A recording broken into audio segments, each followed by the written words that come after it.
Thank you, everyone, for joining us.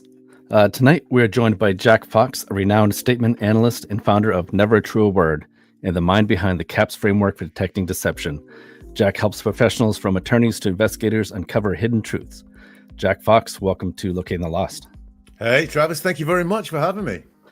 And I should say, Jeff will be joining us momentarily. He had some technical difficulties just as we were going live, so I apologize for that.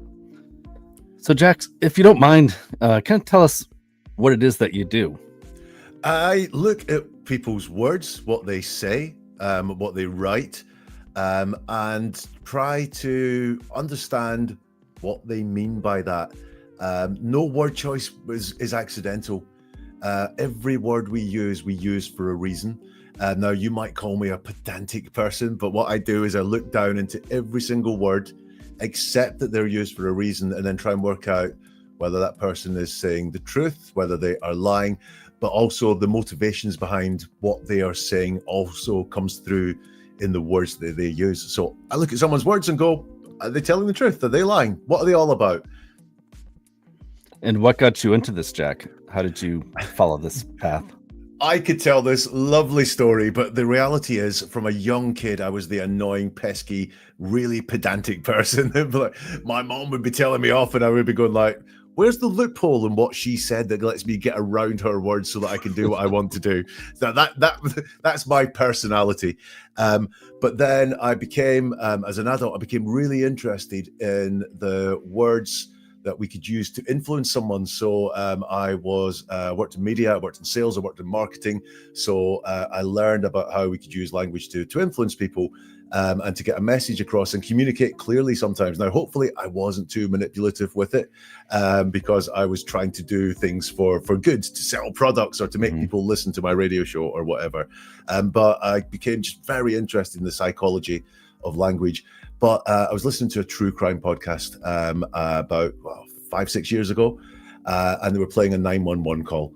And I listened to it and went, oh my God, this person, they're selling me something. They're using all these tips and tricks that I've studied for years, but they're using them in a quite natural way to tell a story, what I thought at the time was a deceptive story. And then I became very interested in how to sort of reverse engineer my theories and the things I'd learned about how to influence and make people take certain courses of action through the words that I was using, and went, actually, I could see that in other people and how are they using those words. So I kind of, in my head, I reversed engineered everything that I knew about the words of influence to find out what other people are trying to influence us with their words. Now, is that something you can turn on and off? Like, should Jeff and I be concerned on how we present ourselves tonight? Yes and no. It's actually, that's just one answer from what we're going to look at tonight. So that the top half is the words that are used. That is everything that's there. And an analysis is never finished for me. I will probably be sitting tonight saying, oh, I didn't notice that the first time I looked at this. So there's a lot there. But on the surface, sometimes I am like, oh God, yeah, they've used the word just. I don't like the word just. But by and large, people can be very scared of speaking to me if they've seen one of my episodes, but you shouldn't be, because I'm all right. You seem like a hell of a nice guy to me. We'll find out. Maybe it's the accent. That's what it is. I trust everything you say immediately. We've got so I'm in I'm in England, but I've got a Scottish accent, and there are studies regularly done because although compared to the States, Britain is quite a small country. It's got a lot of diverse, wide-ranging accents. And there's always a lot of studies and surveys done about which British accent is the most trustworthy or the sexiest or the most off-putting and so on. And the Scottish one always comes out tops amongst the most trustworthy accents. So if you are watching TV here in the UK, adverts for banks and maybe cybersecurity companies or so on often have a Scottish accent. Pension companies as well. Scottish accents will do the narration for them because they are the most trustworthy accents. Right. Make of that what you will. Yeah. That is hilarious. And I should say, thank you so much for joining us. It is midnight there, right, Jack? It is. It's now tomorrow here. I'm living in the future. Yeah. It's Wednesday here for me. I hate Wednesdays. All right, so if we can, we're we kind of wanted you on here to talk about the Stefanie Damron case, a little girl that went missing September 23rd, 2024 from New Sweden, Maine. Just seemingly walked off in the woods, and no one has seen her since.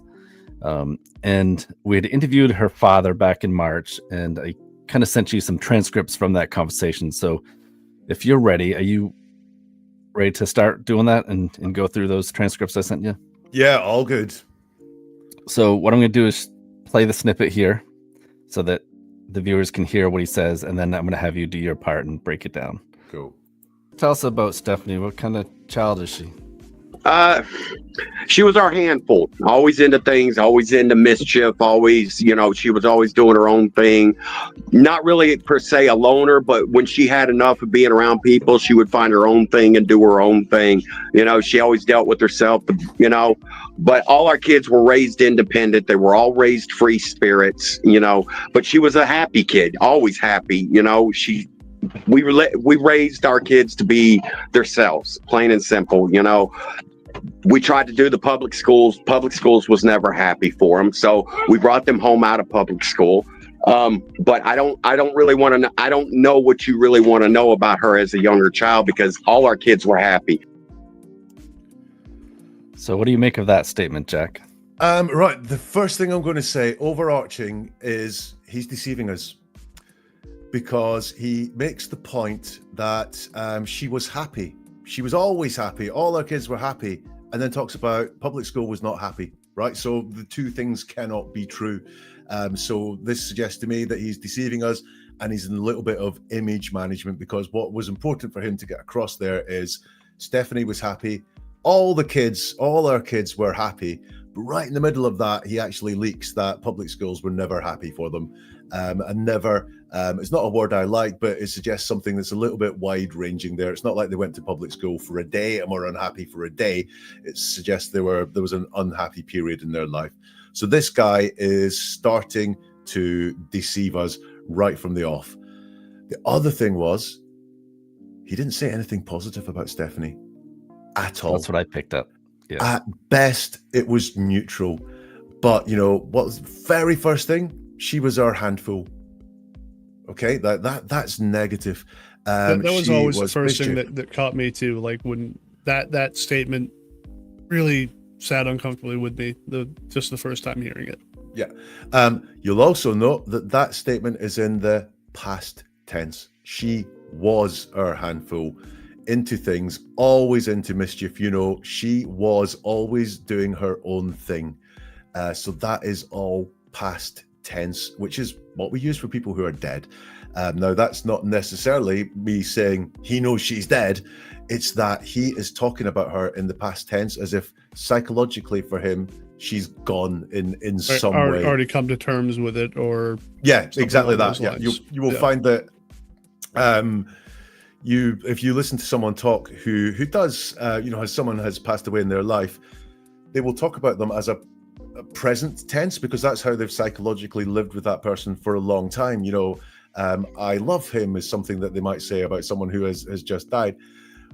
When they psychologically come to terms with the fact they're not there anymore, then they will use the past tense. So that indicates something interesting to me there.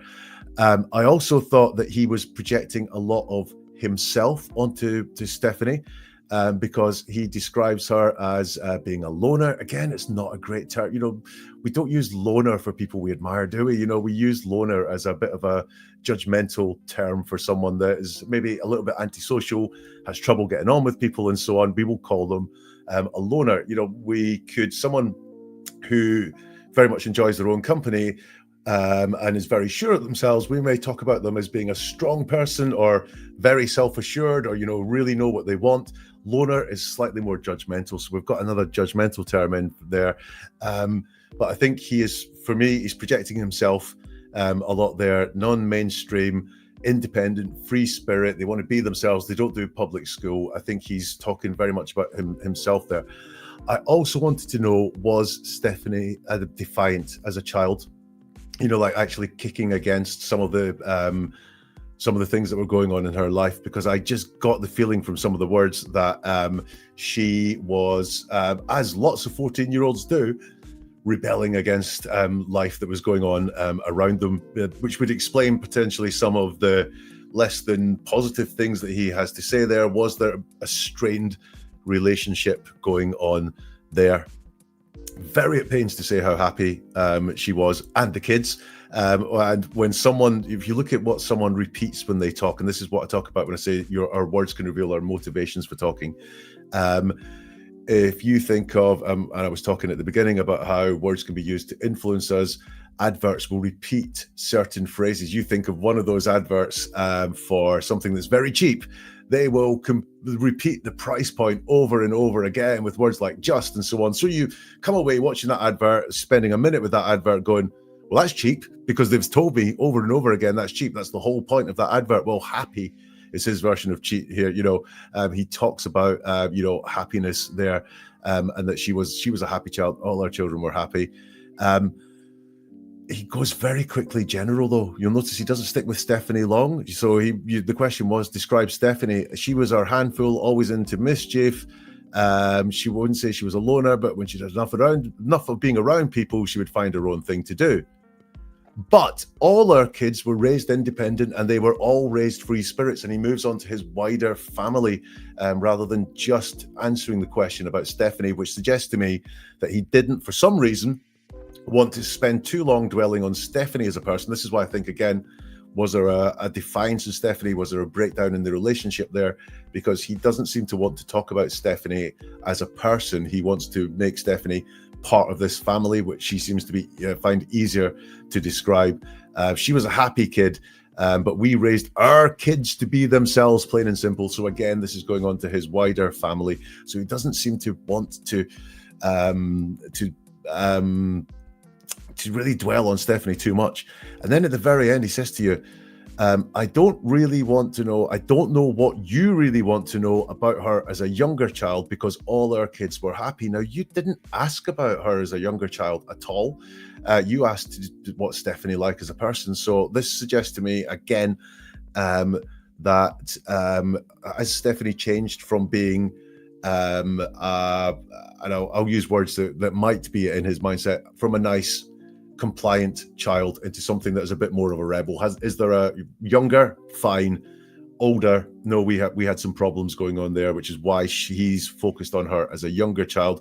And finishes off with, all our kids were happy, past tense as well. So is there a lot of unhappiness in the family? Well, look, if your sister's missing, I guess there would be some sadness in there as well.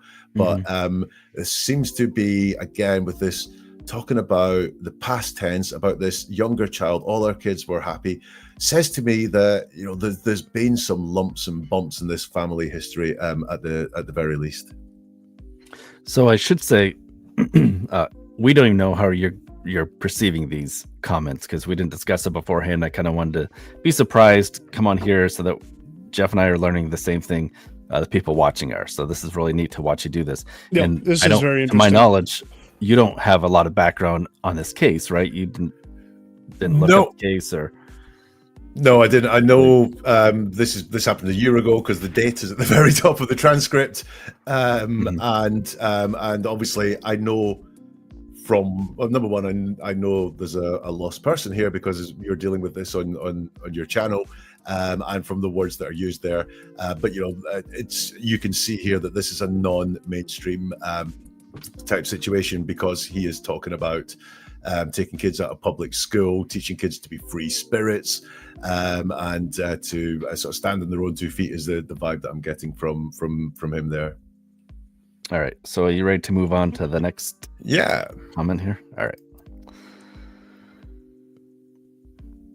Team Stefanie is the Facebook page. They're asking, how are Stefanie's siblings doing with her being missing? They're tore up. They all my kids, when we live, the way we live, all our kids has got a certain role in the family. I've got my troublemaker, which is my son. We've got the ornery one, which is Star. And then we got Stefanie, which she's always the one that's, to put it politely, she's the class clown. And we don't have our class clown here no more. We don't have the cutting up and for a lack of better words, we don't have the stupid things happening anymore. And it's threw our family out of balance. It's completely thrown our family out of balance. All right. I mean, I don't know where to begin with that one. Nothing nice to say about his kids. He's asked how the siblings are doing with Stefanie's disappearance, and he seems to list the bad attributes of all of his children. Now, that is mind-blowing. There's no emotion there. They're tore up, Well, there's one thing. And then we have the troublemaker, which is my son, the honorary one, which is a star. And then Stefanie, she's the class clown, and we don't have stupid things happening anymore. Wow. I mean, that is really, blew me away. really, really poor. Once more, I think he's very proud of his non-mainstream lifestyle because he brings it into his answer again. And you'll notice it's irrelevant to what he's been asked. But he wants to again show, the way we live, our kids, they've all got a certain role in the family. So he really wants to mention that there.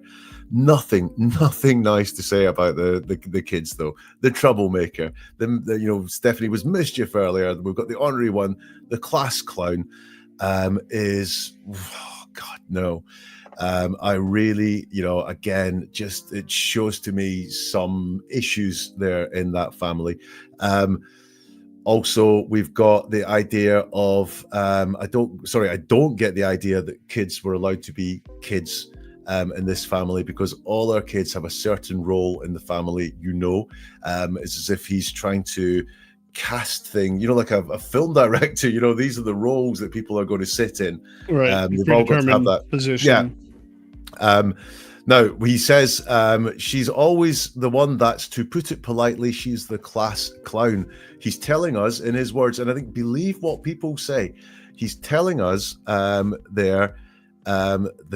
put it politely, he could say it a lot worse, which is, this is his missing daughter that he's talking about, and he has to put something politely and say she's the class clown. I have we've listened to him talk a couple of times now.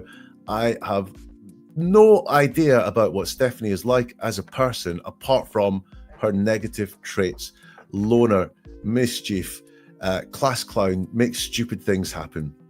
However, I will say he's started talking about Stefanie in the present tense in this answer. She's the class clown. She's always the one. And then he goes on to say she's the class clown. So for balancing out that past tense that we heard in the first answer, he is now talking in the present tense about Stefanie as a person who is here now and still has these things now.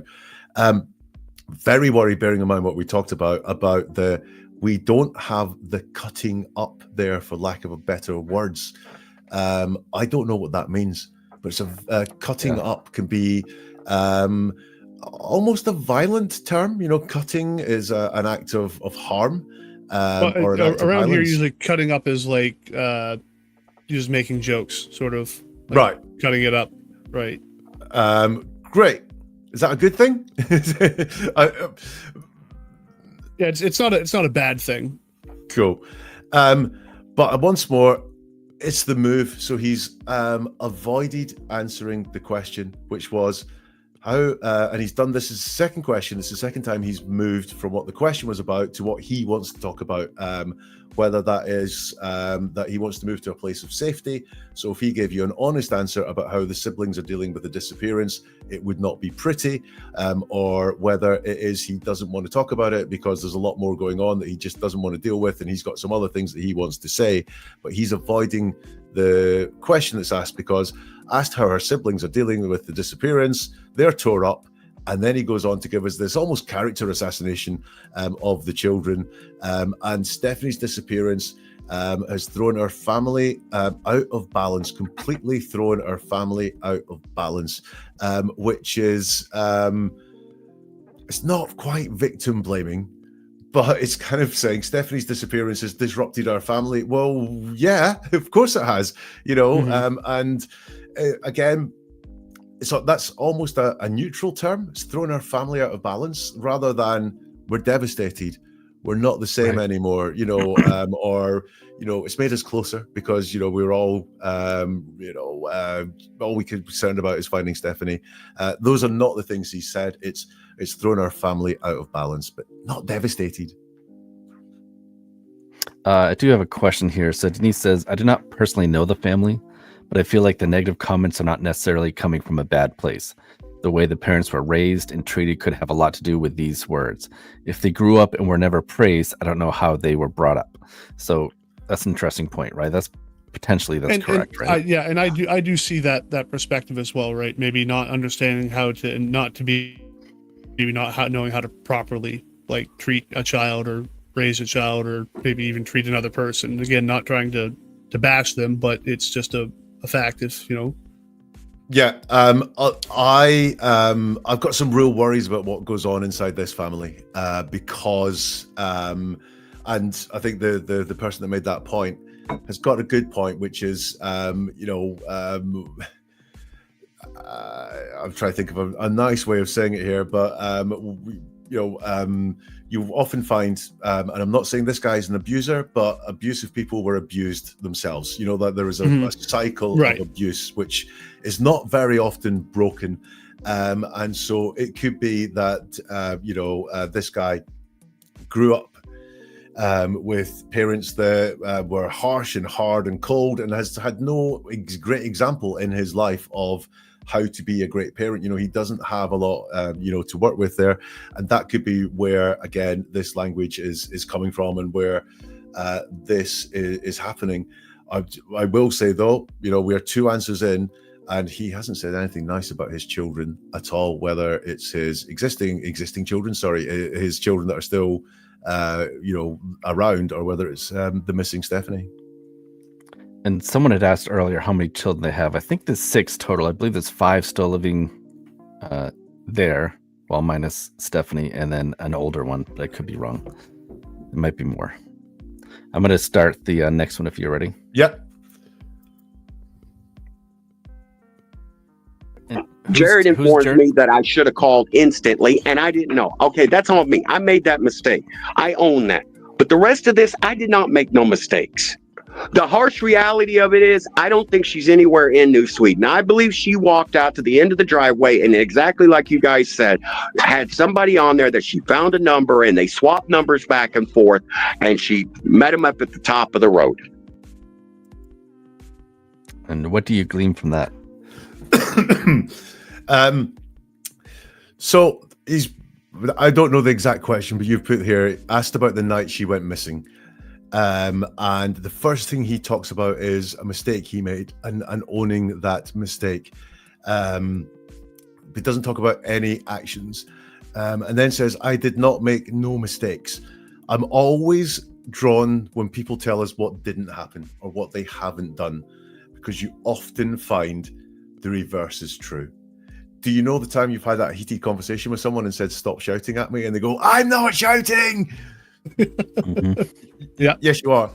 Or don't raise your voice at me. I am not raising my voice. When people tell us what's not happened, very often that is what has happened. And it's just the way it works psychologically is that is where your focus is. So even though you say it's not happening, it's where your focus is when you state something in the negative. So I think he might think he has made mistakes.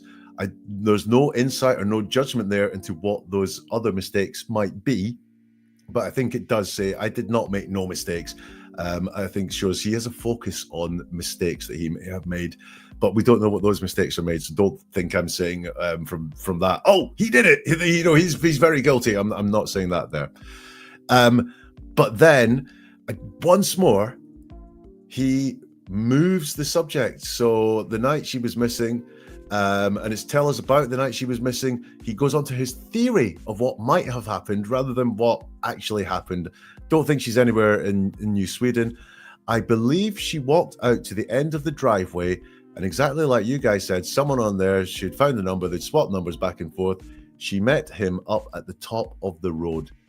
Now, I know what his theory is. She's no longer in New Sweden. Someone's driven her off, or someone's taken her away from there. but his focus on where it happened was interesting to me, that this was at the top of the driveway and she met him at the top of the road. It suggests to me, is that important to him? Does he know something happened there at that place? Because those things are kind of extraneous to his theory. You know, where she is and the fact that someone may have taken her away is the real important things here, I believe.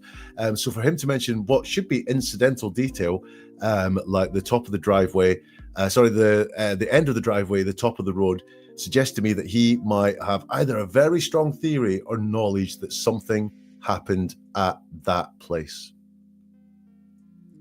Thank you. Ready for the next one? Go for it. And I'm still walking. You know, I'm not in a wheelchair like they want to put me. I'm not, none of that. I got kids that need to be raised. I got a wife that needs to be taken care of. I ain't got time to lay down and quit. And I got a daughter that needs to be found. Okay. Got that theme of defiance again.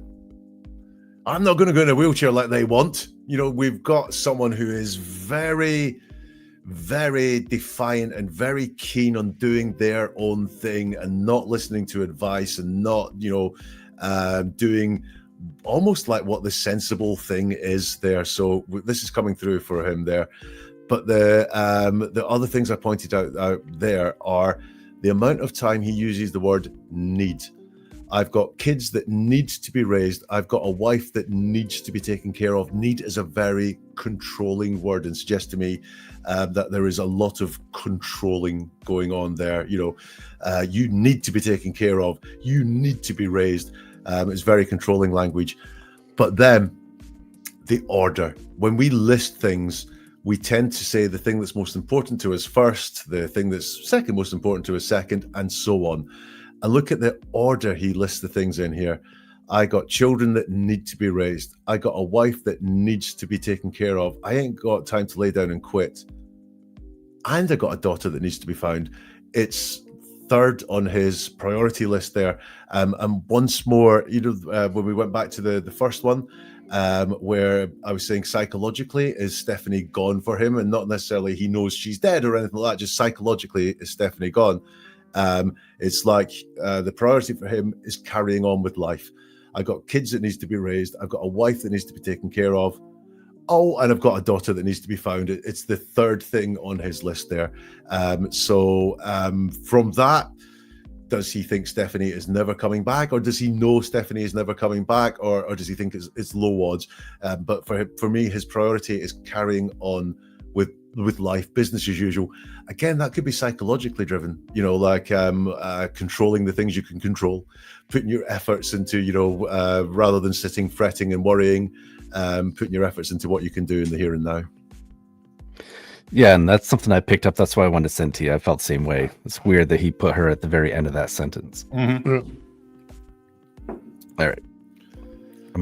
Jeff, did you have anything before I start the next one? No, you're fine. Okay. And this is something I'd heard soon afterwards. Tawny's asking here, was the argument between Stefanie and her sister actually about running away, possibly? It could have been. It could have been. Because at this point, I hate talking about one of my kids any way, shape, or form. But I really, at this point, don't trust anything that Star's telling me about the whole situation. Really? So even to this day, she hasn't clarified anything for you? No, and neither does Jared, neither does the FBI. Gotta say again, he doesn't answer the question, does he? No. Could the fight have been about running away? Could have been. And then he goes more. And that more, once again, is putting down one of his children. Excuse me. I really, at this point, don't trust anything that Star is telling me. He once more he does answer the question, but it's very, very brief. And then he goes on to say more. And this is running down one of his children. And at this point, I hate talking about one of my kids any way, shape. Wow. Most parents love talking about their kids. But he's saying, word for word, I hate talking about one of my kids. So what I got from that once more is I think there's a lot going on inside this family dynamic that he doesn't want to share. And why doesn't he want to share it? Well, potentially it's because it wouldn't look good on him, or potentially it would draw, criticism his way. That this tactic of avoidance tends to be a safety one, like a one of creating safety around ourselves. It really got to me. He hates talking about his kids in any way, and then as well, talking about safety, you'll notice at the end there, he doesn't just say it's his point of view. He says neither does Jared, neither does the FBI. So what you'll find a lot of time is people building safety by building other people around them. So if I give you my point of view, if I went, Travis, the color of your top is awful. And it's not just me that thinks that. The entire audience think that. We could run it in the comments right now and everyone would... It's not pink, it's salmon. I love a bit of salmon. Don't worry, I do like it. But I could tell you I thought the color of your tea was awful, or I could bolster that opinion by saying it's not just me that feels that way. Lots of people feel that way as well. And then I'm not standing out on my own. I'm looking like I've got safety and comfort in numbers agreeing with me there. And that's what I think he is doing there with that one. I think that he could be telling the truth. It could be what he thinks, but he's building some psychological safety there by saying it's not just me that thinks this way. And there's a term called borrowing authority. So actually, if I had said that the color of your tea is awful, and it's not just me that thinks that. If you look in Vogue this month, they say that salmon is out. Then it's not just my opinion, but I'm borrowing the authority of Vogue. And what he's doing here is borrowing the authority of law enforcement, of the FBI, which is, it's not just me and my mates that think that, it's FBI. And if the FBI think it must be right. Right. Always known to be trusted. Yeah. All right. So we're going to move on to the next statement here. Like, I would like to see everyone trying to work together on this. Like, it blows that's exactly mind. my point, sir. That's exactly my point. Instead of putting all this negativity towards judging us, judging that, put that energy into finding my daughter. All I want is my daughter home where she belongs, where I can take care of her, where I know everything that needs to be done is being taken care of on her. I ain't got to worry about, is she underneath the bridge? Is she in the back of some dude's car? Is she getting traded for this? Or is she, strung out on drugs in some crack house? Right. Instead of putting all this negative energy and talking shit about us, help us find our daughter. My wife is a complete mental wreck right now without her baby. Leakage. He wants Stefanie home where he can control her. Put your energy into finding my daughter. All I want is my daughter home where she belongs, where I can take care of her, where I know everything that needs to be done is being taken care of on her. So this is it's the language of control. You'll notice that he's not wanting Stefanie home out of concern. He's not saying he's concerned for Stefanie. He's not saying that he's worried she's in a bad situation, or that she's not safe or she's in danger or peril. What he wants is her home where he can control her, where she belongs, where I can take care of her, where I know everything that needs to be done is being taken care on her. So this was a worry for me. He uses found and find, put energy into finding my daughter. And that suggests to me that he doesn't think she's going to come home of her own volition. So it's not put your energy into Stefanie coming home, or getting Stefanie safe, or getting Stefanie out of danger. It's finding her. Now, that word finding and found, you will see people like Scott Peterson use that when Lacey was missing. He talked about her being found a lot, because he knew that she wasn't going to come home herself. He knew that if anyone was going to make contact with Lacey again, Lacey was going to be found. Lacey wasn't going to find herself, if you like. Now, again, I'm not saying he's the exact same as Scott Peterson. What I'm saying is he's using the word found and find, which suggests that he doesn't think psychologically that Stefanie is going to come back of her own accord. Then that next bit, I ain't got to worry. Oh, is she underneath the bridge? Is she in the back of some dude's car? Is she getting traded for this or that, which I presume is sex trafficking or something like that? Strung out on drugs in some crack house. They're very bleakly worded thoughts. Yeah. Very blunt and strong for the father of a missing 14-year-old child. If you listen to some people who are in that situation, you find them downplaying a lot of those thoughts. Everyone will have them. Every parent of a missing 14-year-old will be really worried about some things there, but they may well, most likely, downplay them and talk about them in just very general terms, like, I'm trying not to think of the worst, or, I hope that, she's safe or something. But he seems to really go there with some really bleak and strongly worded thoughts. Again, do you remember the picked up at the driveway? Well, here, one of the first things he said, in fact, underneath the bridge or in the back of some dude's car. So when we've got driveway and road, he's obviously the implication there is that someone's picked her up in a car. And then he's talking about the back of some dude's car. And I wondered if there is a specific dude that he's thinking about, or the concept of some dude that he's thinking about. It makes perfect sense to me that if she was picked up in a car, all of a sudden it's a dude's car. It wasn't a girl, a female driver that was at the top of the road. So is there a specific dude there? Then that, that really worries me.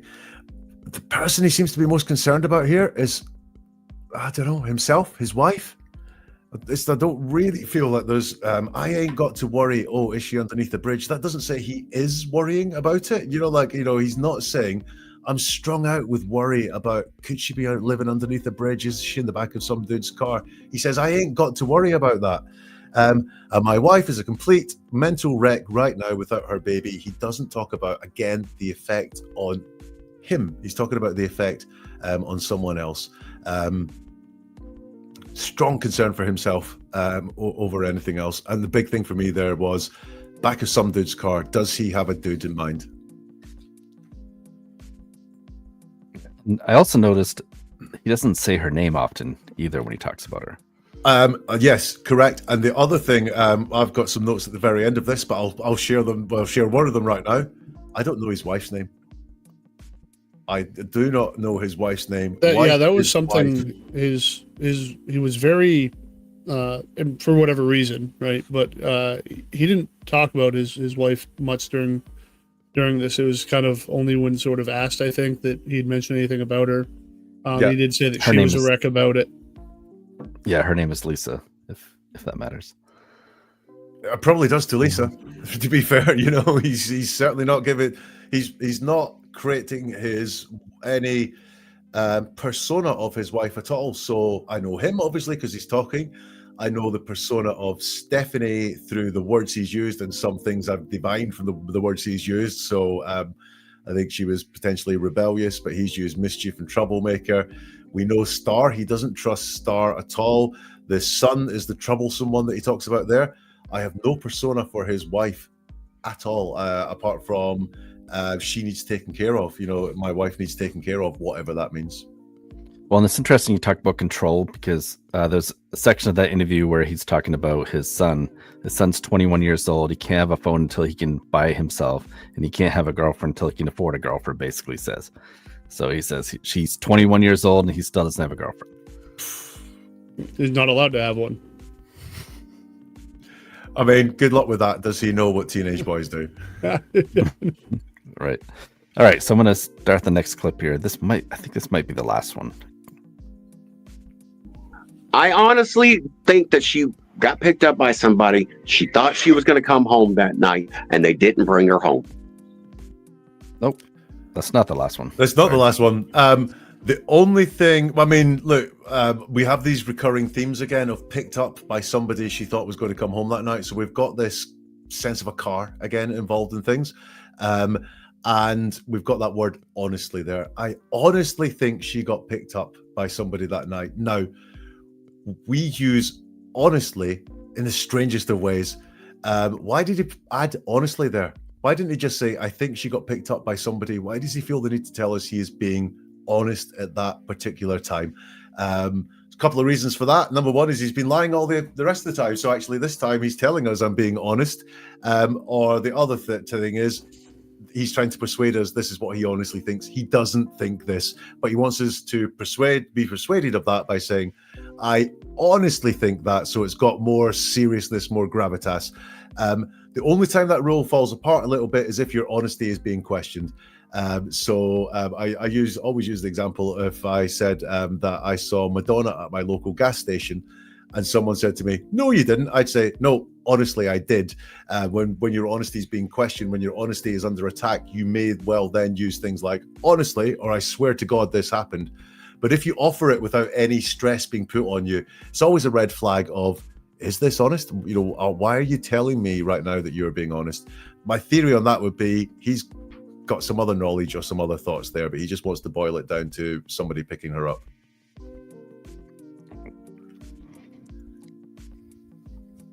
If Stephanie's out there and she's watching this or listening to this, what would you want to say to Stephanie? Please just come home. We love you. The family's not the same. None of us are the same. We're all missing a piece of our heart. We just need our baby home. Or please get it. If she could contact anybody. Or if she could just contact someone and let us know, hey, I'm all right, Mom and Dad. Let us know. Let us know what's going on. Like I even told her, I'm from West Virginia, so I don't expect everybody to understand. If she was 14, about to turn 14, she fell in love with some boy and everything, and she wanted to hide out and everything until whatever. That's fine. Let us know what's going on so we can help and take care of her. We just, we need to be part of it. Oh, that's interesting. Before we were on, Travis said to me, have you watched any of this? And I said, no, you sent me the transcript. So that means that I'm just going to look at the words rather than reading anything else into it. And I thought the beginning of that answer, so what I have here is, please just come home. We love you. The family's not the same. None of us are the same. We're all missing a piece of our heart. We just need our baby home. Please if she can get in contact, anybody, or if she can just contact someone and let us know. I thought it was the most emotional thing that I'd heard him say, but actually from listening to that, he's parroting someone else's words. It was prompted from his wife. Yes. So the most emotional thing that he said is actually him copying someone else. Again, his concern is for himself. So what would you want to say to Stephanie? He parrots his wife, please just come home. And then he talks about the concern for himself. Let us know what's going on so we can take care of her. We just need to be part of it. So it's not about Stephanie. It's about him and that family. He wants her control back inside this family. He just goes really wild again. Now, talking about her, the whole section where if she was 14, about to turn 14, she fell in love with some boy and everything, and she wanted to hide out and everything. Is he alluding there to her becoming a woman? Being a 14-year-old teenage girl, interested in boys, interested in romance, and maybe also as teenagers do in general, starting to get more interested in the physical side of things. And I'm not necessarily talking about more than just kissing and cuddling and being close physically to someone, but is that what he's talking about in that section there? It seems to me he's referring to her becoming more of an adult at that age. We have a boy in the story again, which is they fell in love with some boy and everything, and she wanted to hide out with him. And then it just gets big. She wanted to hide out and everything until whatever. That's again sounds like he's holding something back, as if he's not saying the full thing there. And then let us know what's going on so we can help and take care of her. We just need to be part of it. We have the control thing again there. Even if she's run away, I still want to control her. You know, I still want to be part of it. Just before the thing about, I even told her, I mean, I'm from West Virginia, so I don't expect everybody to understand. I even told her, means there's been a conversation. And like I said, I think, you know, there's been a turning point in this relationship somewhere, not necessarily just one big argument that went bump, but a turning point there. And I even told her, suggests, I think there's that part of it. But I felt a little bit sordid reading all that. It just felt a little bit prurient interest in his daughter's life. Yeah, great analysis there. All right, well, let's drop the next one. There is one place that it seems to be, everybody seems to avoid it for some reason, that I ain't gonna lie, it's gonna be miserable to search, but that it's just, there's this one spot that if anything was, God, this is hard for me to even freaking swallow. If anything was bad to have happened to her, it would have happened here. And I cannot get, you know, the only thing that anybody will tell me is, oh, we can't get up in there. So where's that? Is that close to your house? Yes, it's about, if you go down our road, okay, once you drive by our driveway, if you go down about a half mile, there's a road. Well, Westmoreland comes out onto West Road. Well, where Westmoreland comes up, if you take a left there, you come up to a spot. It's a real wide spot. All the kids hang out there. They party. There's burnt tire tracks all over the ground all the time and everything. And there's a great big, like, I don't know if you want to call it a sludge pond, a pond, or what, but there's a guardrail area there and everything. And state And there's police a road. won't look there? I don't know if the police have completely looked there or if they have looked as well as they need to there. And is this someplace you're thinking is visible from the road, or would be get down and dirty, we're going into them woods? No, you can get to it from the road. God, this is real hard. If it was, honestly, if you wanted to drop a body, that would be the perfect place to drop a body. There, I said it.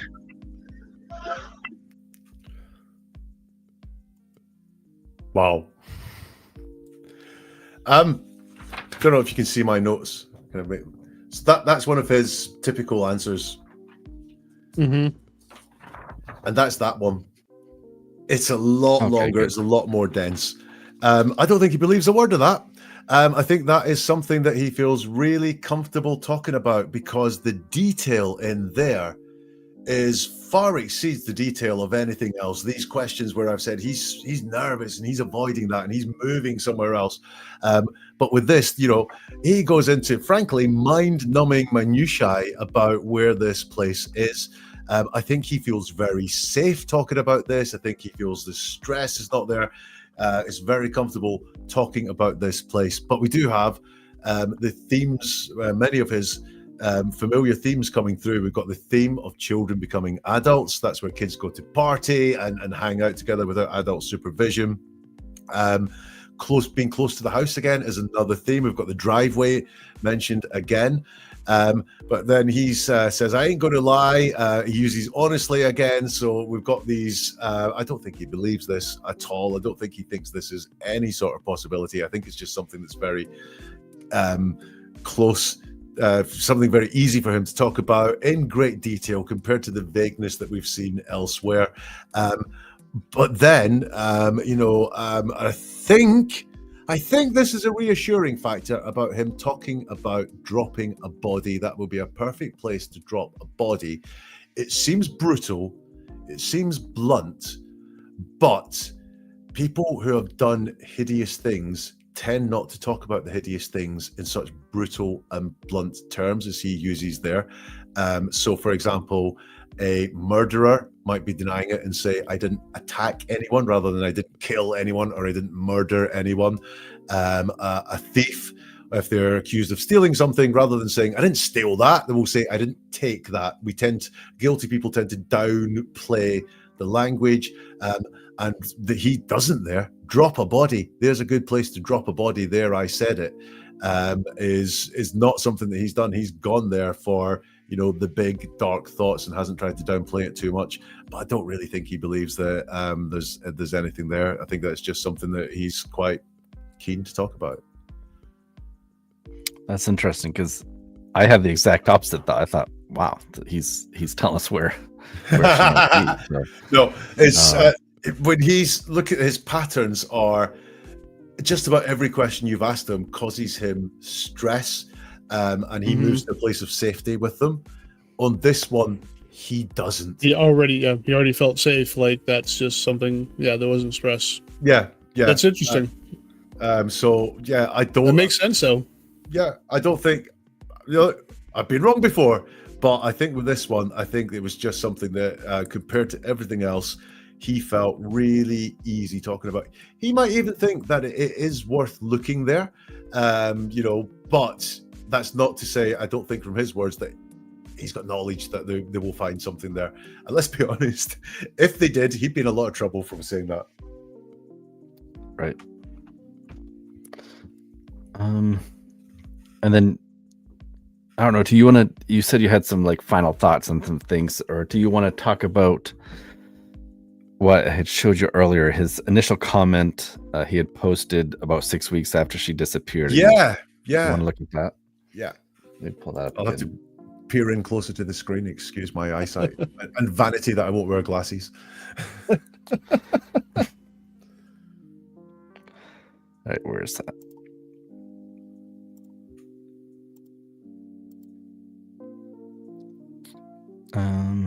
I can maximize it, make it a little bigger.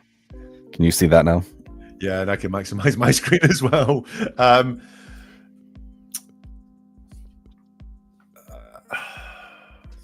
Let me just go through. So, the very first thing here is that when someone makes a statement, who are they addressing? And they'll quite often tell you who they're addressing, and it's quite often interesting. So this is to all the trolls, or the trolls. It's not to the public in general. This is about telling people to shut up. Now, that could be a valid thing to do. I'm not saying this is wrong to do. What I am saying is he's telling us exactly who he's talking to there. We have more of this, I believe, sort of off-grid lifestyle or anti-mainstream lifestyle where he talks about three-letter agencies as if they're a bad thing and not there to help him. Nobody at this point wants to look at the facts anymore. They're trying to round on us. So he's talking in huge absolutes here. Nobody wants to do this, which is to persuade us. Stefanie got into an argument with her sister while we were gone and walked off. We live half a mile back in the woods, and our kids are very comfortable in their surroundings. Now, that's at odds with what he said, where he thought that she walked up to the top of the driveway and got picked up. So that doesn't hang very well for me as well. The thing that really got me in this statement here was this is our way of life. We choose to stay out of a world that's turned into a pornographic parade. And that really worried me, that sexualization phrase there, because I worried in a couple of phrases where he describes Stefanie as being in the back of some dude's car. Well, we all know what that refers to, or could refer to. And when he talks about Stefanie being 14 and starting to be interested in boys, I really thought he's a little bit. Yeah, I just didn't like the way those things were going. And then to use the word pornographic there as well, I think shows a certain mindset from the guy. You can move on if you want. Yeah.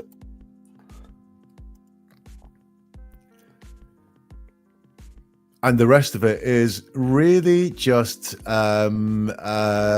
justifying his lifestyle, this non-mainstream sort of lifestyle. That he's got very little, there about finding his daughter. You can consider this my statement. Again, we've got my wife doesn't need this. So again, it's not the effect on him. It's the effect on this nameless wife. I know we now know her name, but again, it's just my wife. And that is her only role in his stories, is being his wife. Well, and I wonder if that sort of plays in the same way that you're talking when earlier we're like defending what you're saying with like, oh, not only I feel this way, everyone else does too. What he's pulling his wife into this to make her sort of the subject of it, right? Yeah, he's creating a victim there, isn't he? With that one, it's my wife. It's, you might hate me, right? But don't hate my wife. You know, like, Right. so and again, this continual search for safety in what he says there, you know. So all right, you might not like me, but don't hurt my wife, you know, so that will make me safer as well. That seems to be a very big thing for him, this search for safety. Yeah, that is bothering too. Just that comment, and again, not saying he's done anything, but just the way that he wants to defend the lifestyle, like you were saying, he's more concerned about their opinions of how or what they're doing. That's what he chooses to speak out about. Yeah. And, you know, if we want to move to, you know, the end point here, is that lifestyle what has caused Stefanie's disappearance? Because he seems to be very defensive of it. Now, I get that there are people who would have a go at that lifestyle and go, you know, what are you doing? You know, why are you living like that? That just, it seems cruel to your kids, or, you know, that doesn't seem right. There are people that would do that. Yeah. But he seems to be really sensitive to comments about it. So you could take that thought and you could move it in a few different ways. Did Stefanie not like the lifestyle? You know, did she see other people her age living a much freer, much more comfortable lifestyle, and decide that was for her and just run off and just disappear? Or did it cause tension within the family? Dad, why do we live like this? You know, like, I want to be normal. Shut up. Did that cause some sort of tension?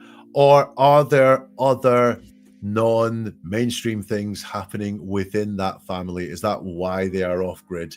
That you know, we would consider not right, and either has that led to something happening, or again, did that lead to Stefanie fleeing from that place, because he is very, very defensive of this lifestyle.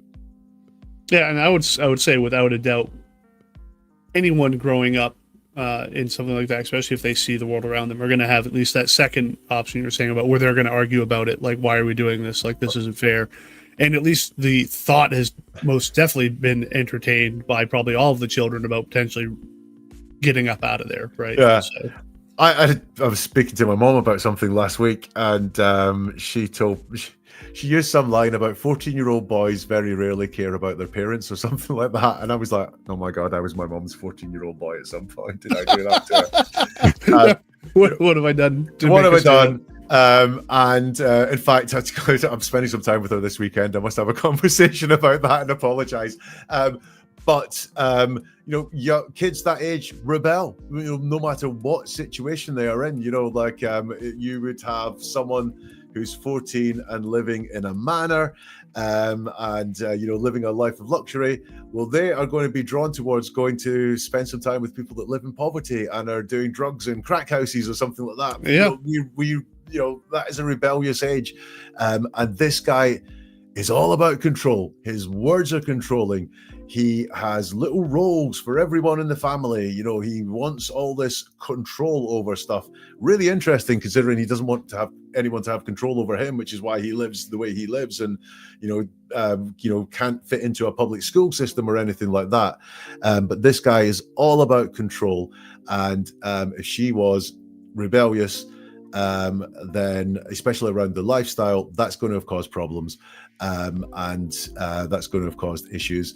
And if she was, you know, speaking to a boy, then that is going to cause even more issues. Right. So, Jack, where can people find you? If they want to follow you. They can find me if you search online for Jack Fox, never a truer word, you will find me wherever you want to find me. So I'm on all the socials, YouTube channel as well, which is probably the best place to get the very best of me, on never a truer word videos on YouTube. Yeah, we just shared all of your links in our chats too, so everyone can go to any of those links that you prefer, whether it be Facebook or Twitter or podcasts. Yeah, go wherever works for you, and I will be there. And if I'm not, let me know, because I like being everywhere. Now, I do have a quick question before we end. So, is this something that you can teach others? Like, do you offer any course or anything like that? Yes, you can. If you go on my Statement Fox website, you can find an email course there, which will teach you the basics of it. It's not an in-depth course. I would say, look, the reason I do this, the reason I make my episodes is to teach other people. So this is not me just doing a content plug, but one of the best ways to learn is I do a couple of episodes every week. I always make sure they have some tips, and through repetition of me saying the same thing over and over again when we watch bad people talking, you will learn that. And I'm not bigging myself up here, but I regularly get comments from people who say, I thought I was watching your videos to see what a bad person this person was, or the lies that Diddy was telling in interviews or so on. But actually, a family member came to me the other day and said something, and I went, they're lying. I know they're lying. That there is that stick close to me, and you can you'll learn lots, because it is on my mission to do. I'm not just here to call out people or have a laugh at the expense of bad liars. I think anyone can learn the basics of this, and then it will enrich your life if you do. No, I don't do body language as well. I'd love to. I'm not fast enough. I watch some of the body language people go, did you see that? And I'm like, no, I didn't. I can do the basics when someone's going like, yes, I did. And I'm, oh no, they're shaking their head when they say yes. Yeah. But some of the other stuff I'm not very good with. Yeah. Well, it's awesome that you came on tonight. Very, very much. This is one of the more entertaining, and most of our stuff isn't entertaining. I will say there's very few of times that things have kind of been this formal, and usually people are sad. You know what I mean? But it's awesome to have you on here, and we're definitely going to keep your number in our pocket to get a hold of you for some more, hopefully in the future, because this has been very enlightening, and if nothing else, it's just good to chat with you. Yeah. Sorry, the other thing I want to say, sorry if I've got 1 minute, was I said to Travis before we came on, I think these things you guys are doing is where statement analysis really has practical use, because I see so often that a child goes missing, the parents talk in the media, and people pile on the parents without any, just because people want to be right, or people want to be suspicious of the parents, because quite often it is the parents in their eyes. And I think that there's a practical application there which might just keep innocent parents a little bit safer. But also I think law enforcement could be doing a lot more with this, because if they can work out very quickly from someone's words, are they hiding something? Are they telling me the truth? Is there more going on here? It would help them put their efforts, or put the majority of their efforts where they should, whether that is watching the family and the nearest and dearest because they ain't telling the truth, or whether it's these guys are as mystified as anyone else. Let's look further afield. But I really think that there is some real practical applications for this around missing people. Yeah, and Bobby brings up, I'd love to see him analyze some statements in the Ayla Reynolds case. And I should say, we're going to have Peter Hyatt on to do that. If you look online, Peter has done some analyzing of Jessica Petro and some of the other family members in her case. But that is one that I would like to have you come on and do with us as well, Jack. Unfortunately, Peter passed away recently, so he would not be able to do that. But if we can arrange the time, that makes it sound like I'm really elusive. I'm not. If we can find the time, then no, I'd love to do that. And, how does midnight work for you, Jack? It's fine. I've only got to be up in 4 hours time in the morning. Oh my word. Okay. Jeez. All right. Well, we'll get finished up here, but yeah, if you want to stick around for just a minute, we're gonna have the play the outro and stuff, and it's goodbye to them. But just so we can thank you again after all of this. But I just want to say, everyone watching, thank you very much. I know we didn't have a whole lot of comments that we were showing up there, but we definitely saw them. We were reading them, and we appreciate you guys being here. So thank you, Jack, for being here, and thank you everyone watching. And we will see you all. Do we have something lined up for next week, Travis? Yes.